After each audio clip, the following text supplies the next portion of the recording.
If there's one thing I've learned from the movies, other than, that the fact that skinny dudes like me will never stand a chance against Thor or Captain America or almost any of the Batmans, it's that everything, no matter how big or how small, everything has to start somewhere. Everything and everyone has an origin story.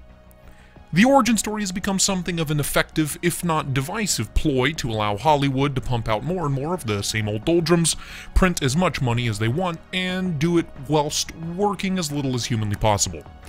Good for them, I guess. Fuck them all the same, but good for them.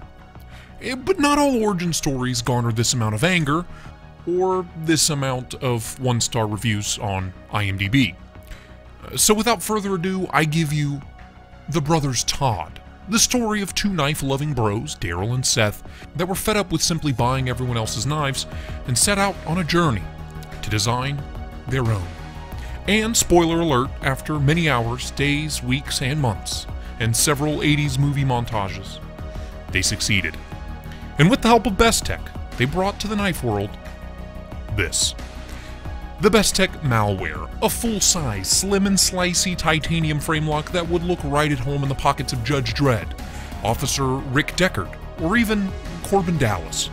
This is where that Bestech built full-on dystopian sci-fi 80s movie prop aesthetic began. And as you can clearly see, the TKT Bros knew exactly what they wanted from their designs from the very beginning. And now then, right off the bat, this is a very long knife. Opened up, the overall length is 8 3/4 inches, but as long as it is, it really doesn't take up a ton of pocket real estate, because it is also very slender. And like the other TKT designs that I've reviewed on this channel, we still get that wild-looking yet perfectly functional milled titanium pocket clip, although this being their first stab at it, quote-unquote, it is ever so slightly less insane on the clip than the other models. Also, like the other models, we've got those 3 holes drilled straight through both scales, something of a calling card for the bros, and even though all of the crazy milling and machining is most definitely still present here, it isn't quite turned up to 11 like on the Shodan and on the Exploit. And yes, that crazy looking, heavily gemmed backspacer was here from the beginning as well. Opening this piece up reveals this magnificent looking, long and thin and very, very pointy Wharncliffe style blade done up in S35VN, and finished off with a lovely belt satin. Note that big and spacious finger choil, and that nice, sizable deployment slot. Good stuff, good stuff. The looks here, once again, send the pleasure center of my brain into a tizzy. It's all just so damn crazy, in your face, and yet somehow on the Malware here, there's still an air of elegance and class. I think thanks to that slender profile, mostly. Overall, I'm a really big fan of the looks. And of all 3 models I reviewed, I think this one would be an excellent candidate for a mini or a small variant. Make it so, bros. Make it so.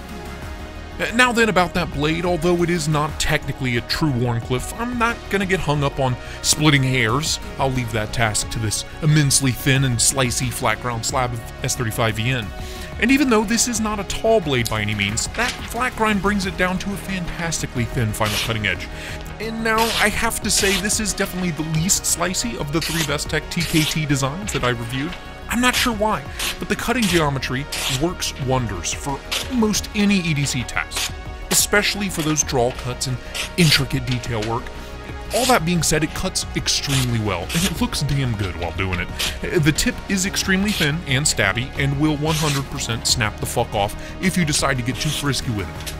And that satin finish will be a fingerprint magnet, but I don't care, because it looks cool, and it cuts stuff really well, so there you go.